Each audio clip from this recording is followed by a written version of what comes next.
Hello दोस्तों, अगर आप फ्यूचर एंड ऑप्शन में ट्रेड कर रहे हो तो इनकम टैक्स एक्ट की सेक्शन 43 सबसेक्शन 5 के हिसाब से इसको नॉन स्पेकुलेटिव बिजनेस इनकम की तरह ट्रीट किए जाते हैं और इसको आपको profit and gains from business और प्रोफेशन हेड में दिखाने होंगे और ये आपका एक प्रोफेशन के हिसाब से ट्रीट किए जाएंगे जिसके लिए आपको एक ट्रेड लाइसेंस मैंडेटरीली बनाने होंगे।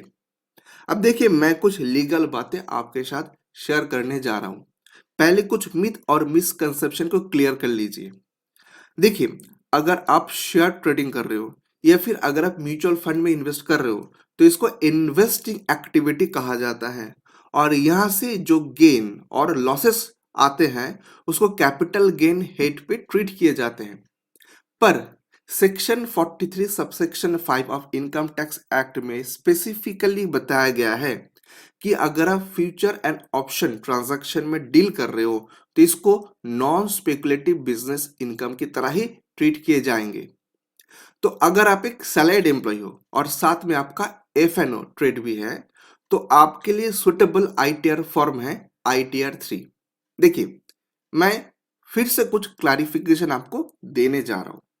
अगर आप एक सैलरीड एम्प्लॉय हो प्लस आपका इंटरेस्ट इनकम है तो आपके लिए सुटेबल आईटीआर है आईटीआर 1। पर वहीं पे अगर आपका सैलरी इनकम 50 लाख से ज्यादा है प्लस कैपिटल गेन है प्लस बैंक इंटरेस्ट है तो आपके लिए सुटेबल आईटीआर हो जाते हैं आईटीआर 2। वेरएस अगर आप एक सैलरीड एम्प्लॉय हो, भले ही आपका सैलरी 50 लाख से कम या ज्यादा हो, पर अगर आपका एफएनओ बिजनेस रहता है यानी आप फ्यूचर एंड ऑप्शन में डील कर रहे हो तो आपके लिए सुटेबल आईटीआर हो जाते हैं आईटीआर 3। देखिए, आईटीआर 3 एक ऐसा इनकम टैक्स रिटर्न है जहां पे आप अपनी बिजनेस और प्रोफेशन को शो कर सकते हो, उसका जो लॉस है उसको कैरी फॉरवर्ड भी कर सकते हो। आई होप कि ये पार्ट जो है ये पार्ट आप इजीली समझ गए होंगे। अब देखिए, अगर आप एफएनओ ट्रेड को बिजनेस प्रोफेशन के हिसाब से ट्रीट करते हो तो इसका एडवांटेज क्या है मैं पहले बता दूं, फिर मैं कुछ रेगुलेटरी कंप्लायंस में आ रहा हूं। देखिए, अगर आप एक एफएनओ ट्रेडर हो और आपका इस साल लॉस हुआ है तो अगर आप आईटीआर 3 में दिखाओगे तो ये लॉस आप कैरी फॉरवर्ड कर पाओगे। साथ साथ अगर आपका दूसरा कोई नॉन स्पेकुलेटिव बिजनेस है जहां से प्रॉफिट हुआ है उसके साथ आप इसको सेट ऑफ भी कर सकते हो। यानी कि अगर आप नॉन स्पेकुलेटिव बिजनेस इनकम यानी एफएनओ बिजनेस को कैपिटल गेन नहीं बल्कि अगर आप इसको पीजीबीपी हेड में डालते हो तो आपका फायदा ही है। अब बात कर लेते हैं कुछ रेगुलेटरी इश्यूज पे। देखिए, पहला बात तो ये है कि section 44 double A of income tax act में बताया गया है कि अगर आप एफएनओ ट्रेड यानी कि जिसको एक बिजनेस की तरह ही ट्रीट किया जाता है, अगर आप एफएनओ ट्रेड करते हो तो सेक्शन 44 डबल ए के हिसाब से आपको बुक्स ऑफ अकाउंट्स मेंटेन करने होंगे। साथ साथ अगर आपका सालाना ये एफएनओ ट्रेड का वॉल्यूम 1 करोड़ रुपए से ज्यादा हो जाता है तो आपको इनकम टैक्स एक्ट की सेक्शन 44 ए बी के तहत आपको टैक्स ऑडिट भी कराने होंगे।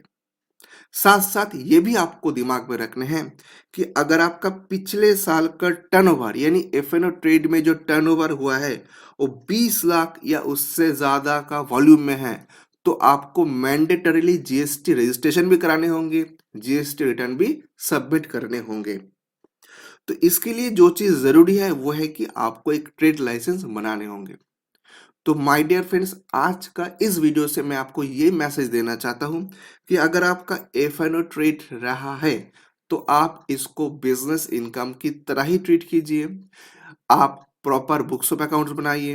अगर आपका वॉल्यूम 20 लाख से ज्यादा है तो आपको मैंडेटरीली जीएसटी नंबर भी लेने होंगे और 1 करोड़ रुपए से ज्यादा का अगर वॉल्यूम हो जाता है तो आपको टैक्स ऑडिट भी कराने होंगे।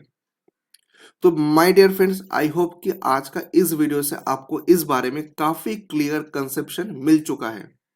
अगर आपके मन में कोई भी क्वेश्चन है तो आप इस वीडियो के नीचे कमेंट सेक्शन पे जाके कमेंट करके मुझसे पूछ सकते हो। और अगर आप पहली बार मेरे चैनल पे आए हो प्लीज चैनल को सब्सक्राइब कर लेना।